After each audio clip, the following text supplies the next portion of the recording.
সুন্দর কিছু কথা শুনে যান। আমাদের যেটা ভাগ্যে আছে সেটা এমনিতেই চলে আসবে, যেটা ভাগ্যে নেই সেটা আসলেও চলে যাবে। জীবনকে এত গুরুত্ব দিয়ে কোনো লাভ নেই, কারণ এখান থেকে জিন্দা বেঁচে কেউ যেতে পারবে না। আরও একটা সত্যি কথা, জীবন যদি এত সুন্দর হতো তাহলে আমরা কাঁদতে কাঁদতে দুনিয়াতে আসতাম না। আরও একটা মিষ্টি কথা, জীবন যদি এত খারাপ হতো তাহলে আমরা সবাইকে কাঁদিয়ে যেতাম না। দেখো, তোমার কাছে বাইক বা কার, রাস্তা তো একটাই থাকবে। আর আপনি যত দামি ঘড়ি হাতে লাগান না কেন, সময় তো একটাই দেখাবে। আপনার কাছে আইফোন হোক বা নোকিয়া, কল করার মানুষ তো বদলাবে না। রোজগার ছোট হোক বা বড়, কিন্তু রুটির সাইজ তো সবার ঘরেই সমান হবে। আরও একটা সত্যি কথা, টাকাওয়ালাদের অর্ধেক টাকা চলে যায় নিজেকে টাকাওয়ালা প্রমাণ করতে করতে। আর দুনিয়াতে যত বড় বীর পণ্ডিত হন না কেন, আপনাদের ভাগ্য কখনো বদলাতে পারবেন না। একমাত্র আমাদের ভাগ্য, আমাদের কর্মই বদলাতে পারে। আসসালামু আলাইকুম বন্ধুরা, তোমরা সবাই কেমন আছো? আশা করি সবাই অনেক অনেক ভালো আছো। আমি আলহামদুলিল্লাহ ভালো আছি। আজকে আমি চিকেন চাপ বানাবো, সেটাই তোমাদের সাথে শেয়ার করতে যাচ্ছি। তো আমি চিকেন চাপের জন্য মুরগির বোনলেস মাংস নিয়ে নিয়েছি। দেখো, হাড়গোড় ছাড়া। তো আর পাটায় কীভাবে আমি থেতলো করেছি সেটা তো তোমরা দেখেই নিয়েছো। তো এর মধ্যে আমি আদা বাটা, রসুন বাটা, জিরে বাটা, তারপর হচ্ছে টক দই, হলুদ গুঁড়ো, মরিচের গুঁড়ো, সব কিছু মশলা আমি একসাথে দিয়ে দিয়েছি ধনিয়া গুঁড়ো, দিয়ে দিয়েছি জিরে গুঁড়ো।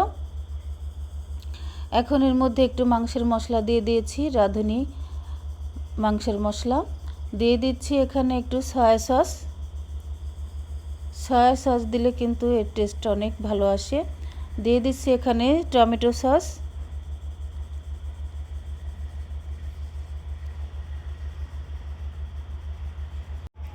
অনেক দিন ধরে মন চাইছিল চিকেন চাপ আর হচ্ছে এই চিকেন চাপ দিয়ে নান রুটি খাবো।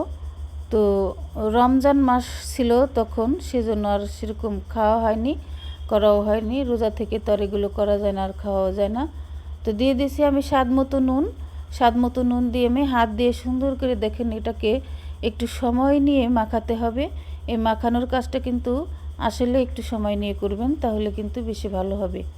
তো আমি এই মাখের তারপরে ঢাকনা দিয়ে আমি কিন্তু সারা রাত রেস্টে রেখে দিয়েছিলাম ফ্রিজে। এখন এই যে আমি চুলায় চলে এসেছি, একটা ইন্ডাকশন কুকারে ফ্রাই প্যান বসিয়ে দিয়েছি। এখন এখানে আমি তেলে হালকা করে এগুলোকে সুন্দর করে লাল লাল করে ভেজে নেব। আপনারা চাইলে এটা তেলে না ভেজে গ্রিল করে নিতে পারেন, উপরে চুলায় একটা স্ট্যান্ড বসিয়ে দিয়ে পুড়িয়ে নিতে পারেন, সেটাও খেতে ভারী মজা লাগে।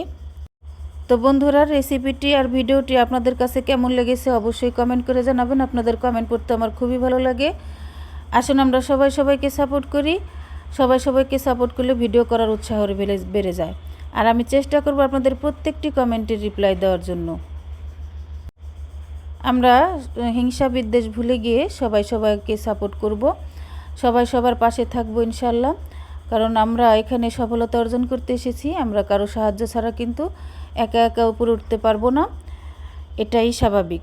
তো বন্ধুরা, আজ তাহলে পর্যন্তই। আল্লাহ হাফেজ।